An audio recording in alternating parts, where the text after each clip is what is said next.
Good evening, everyone. So, I am Clyde Heaven Villa and I will be representing the simple interest. So, almost every day, people borrow and lend money through many transactions. In every transactions, there are two sides, the borrower and the lender. The borrower receives money while the lender gives the money. For the lender, lending money is considered an investment because they earn interest. Interest also is the extra money paid by the borrower, and it serves as the income of the lender. For example, when you use a credit card to buy something, the bank pays for your purchase. This means you are borrowing money from the bank. Later, you will pay back the amount you borrowed plus the interest. Now, this shows that borrowing and lending are connected. The borrower gets money now and pays later, while the lender earns profit through interest. The interest rate represents how much the lender earns from the transactions.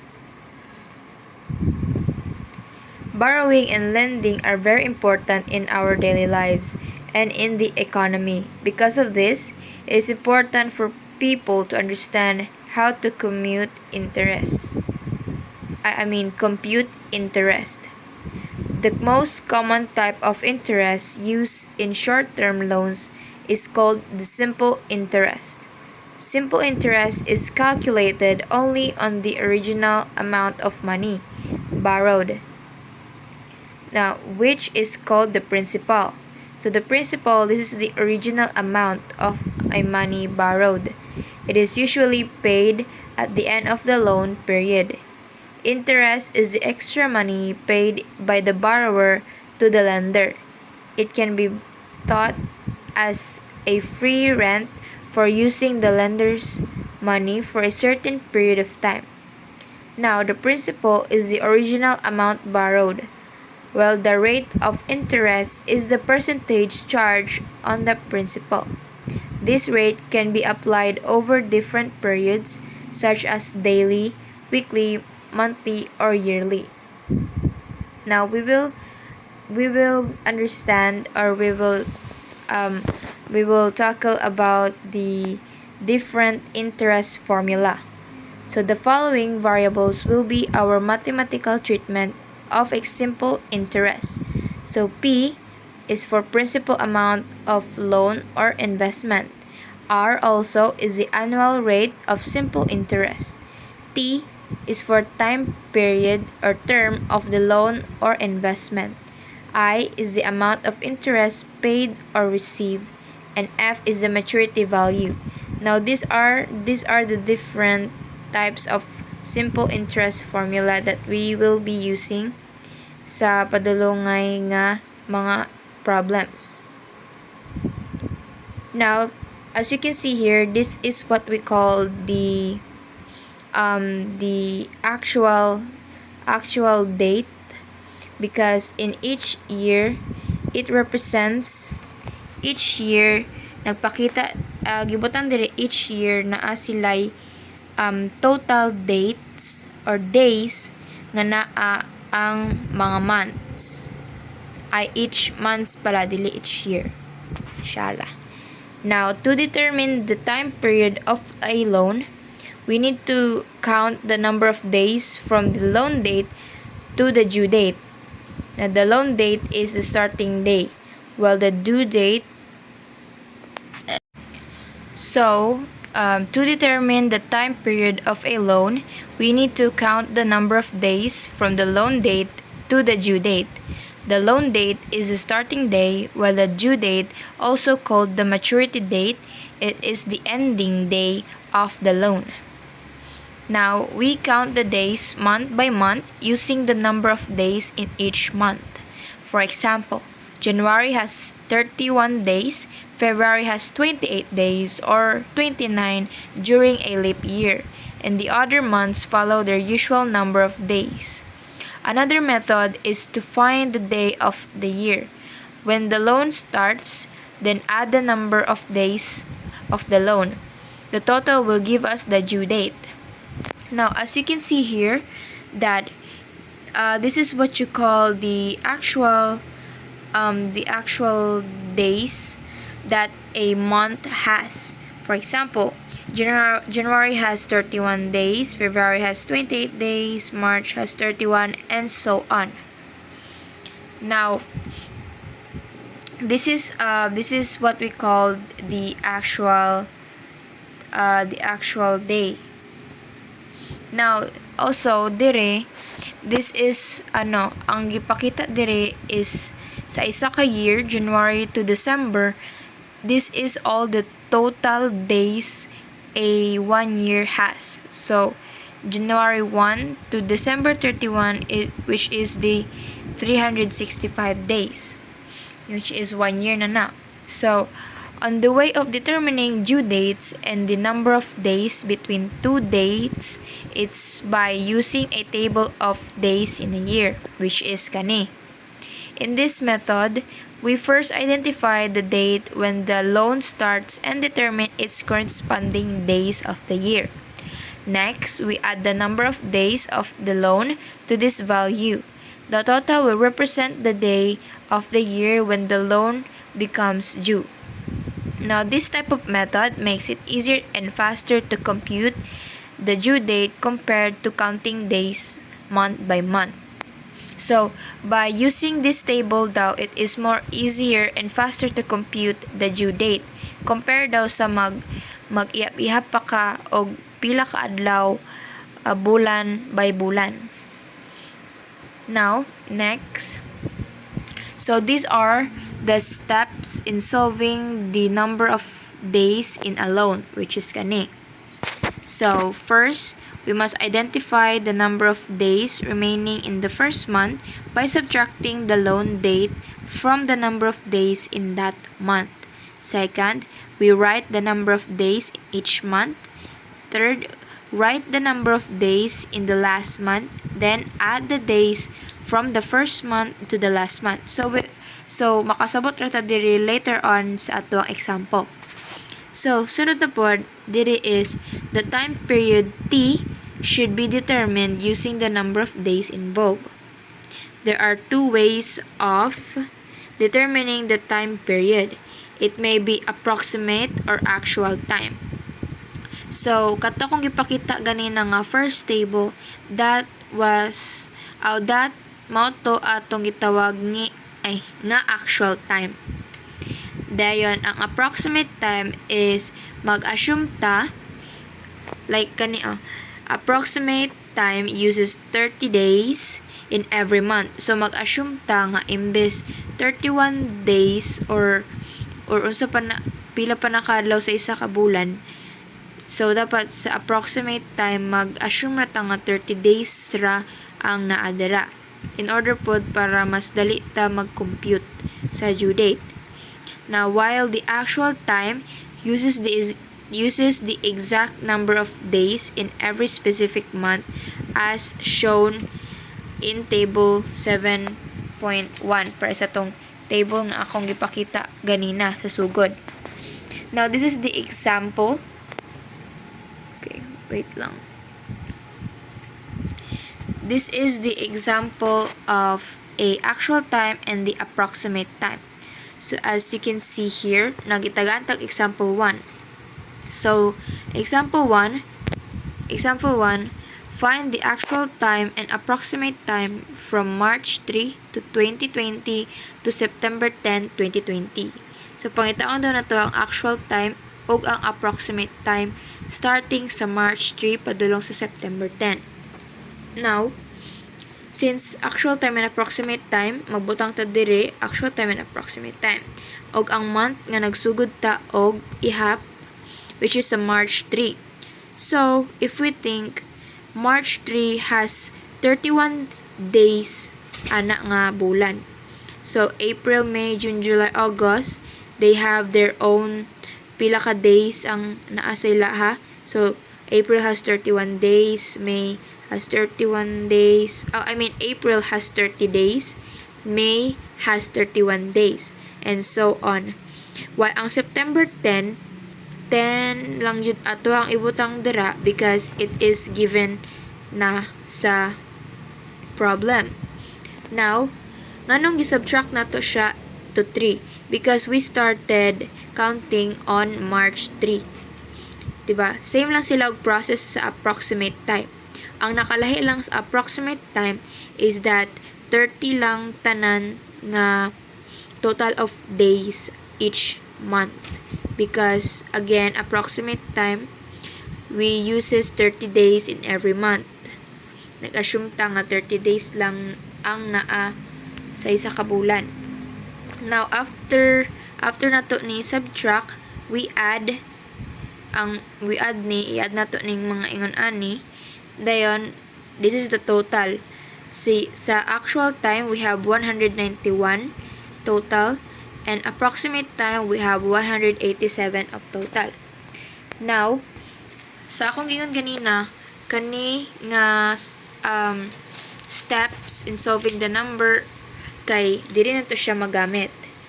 So, an alternative, after na to makuha ni ang total, is we are going diri na pod nga step. So, an alternative solution in determining the actual time using the table 7.2, which is kani.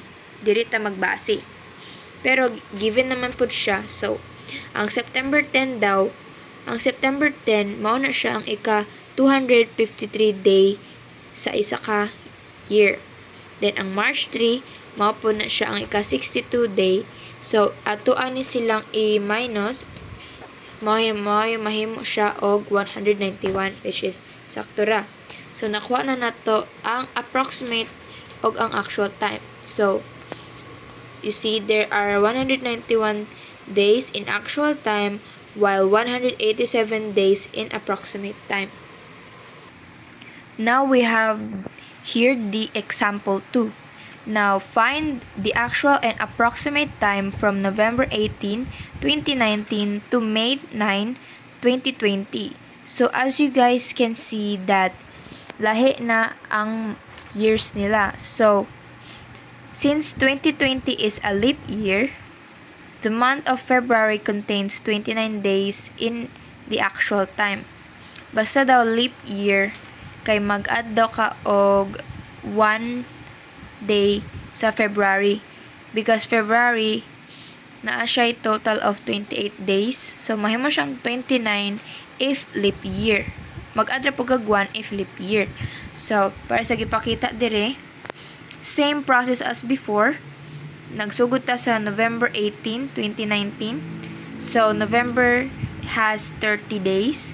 So, minus 18, then 12, and so on. Dayon, May 9 dire. Same ra po sila process, then ato ani silang i-add. Dayon, makuha na to ang 173 and 171.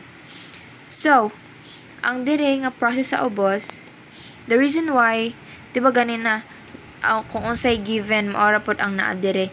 So, nganong tulo ang naa dire, which is na PLC December. It's because pahumanay naman gud ang year to 2019. So, before the clock ticks, or before the clock turns into 2020, kay atwa sang ipon pila ka days ang nabilin sa 2019, sugod sa day nga nag-loan ka. So, nagsugod ta November 18, 2019. So, mao na siyang ika 322 day. So, December 31, 2019, that is the 365 day. Same process as before. Ato ni silang i-minus. So, 53 days. Then, May 9, 2020, mao ni siya ang ika 130 day sa 2020, which is the leap year. So, ato ani silang i-add ang 43 o ang 130. That is why nakuha na to ang 173 days. Now, in final, there are 173 days in actual time while 171 days in approximate time. So, I nagbuhat ko og kuan dire kining another explanation para pod mag-gets jud ninyo ang point kung anong nabot siya dire. So, December 31 entry is used because the calculation span across 2 different years, 2019 and 2020. Now, when you cross into a new year, you have to split the math into 2 parts. So, first, days remaining in the first year, which is the 2019. Days remaining, mao tong giapil na to ang December. Sugod ta sa November. To find this, you take the very last day of that year, December 31, and subtract the starting date, November 18. This tells you there are 43 days left until the clock resets on January 1st. Diba? Maong nakuha na to ang 43 days is because ato ang giminus ang kani kung usa sila nga exact date days. Then second, days elapsed in the second year 2020. You then look at how many days have passed from January 1st until the end date May 9. That is 130 days. By using December 31 as a finish line for the first year, you ensure every single day from November 18 through the end of December. I-count na nimo sila before mag-start ang day sa New Year. So, nga to ra pagkuha. Now, next is we have to know the next topic, which is dili next topic but next nga procedures. So, exact interest. This type of interest uses 365 days in a year when computing time because it follows the actual number of days in a year. It is considered more precise or accurate. Na-considered siya more precise and more accurate because exact interest. Nag-follow siya sa actual number of days in a year. Now, we also have the ordinary interest. So this method, the year is assumed to have only 360 days. This is commonly used by banks and financial institutions because it is simpler to compute and usually results in slightly higher interest compared to exact interest. Diba, kumpara daw sa exact interest, mas simpler to compute daw ang ordinary interest because nag-result siya in a slightly higher interest daw. Mas dako ang interest if kani nga method ang imong gamiton. Now, if a problem does not clearly state which type of interest to use, we follow what is called the banker's rule. So the banker's rule means we use ordinary interest with exact time or the actual number of days but still divided by 360 days. So, makasabot ra ta ani later on. So, here is the example 3. Diri na nato to i-apply to akong giyaw-yaw bago lang. So, the problem here is kaning find the interest on 28,700 at 7.3% from March 14, 2020 to August 16, 2020 using the following. So, kaning following A to D, mao ni atong himuan og interest ani nga principal amount of money. Dayon after ana buhaton sa nato tong gibuhat nako ganina, which is katong actual time and approximate time.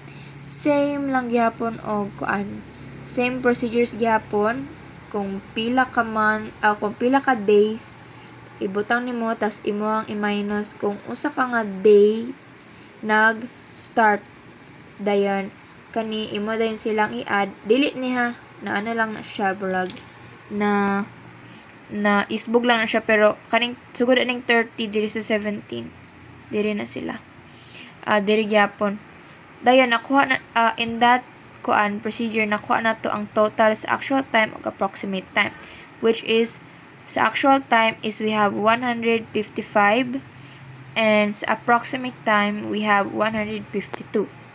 Now, since nakuha naman na to, ang given mo sila, P stands for principal amount and R stands for the annual rate. Nahimo siya og ingon na because mo siya gi-round off. Yeah. And then here nagprovide sila og first step. First step is to determine the approximate time and actual time of the term. Then compute for ordinary interest and exact interest using the formula.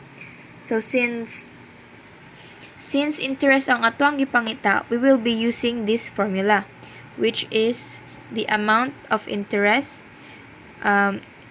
then principal amount, then annual rate, and the time period. So diri na nato sila i-add. So mo na ni ang A, B, C, and D.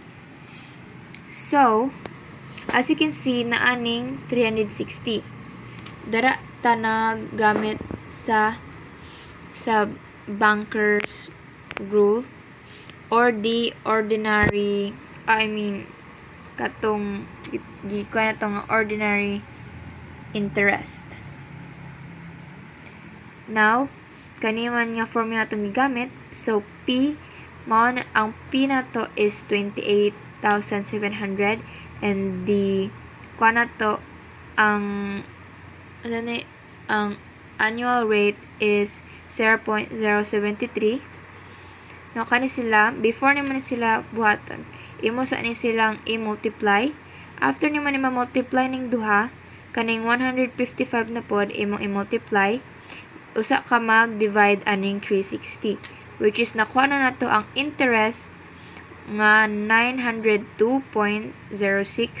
So kani siya, mao ni siya ang atong interest ani nga amount of money.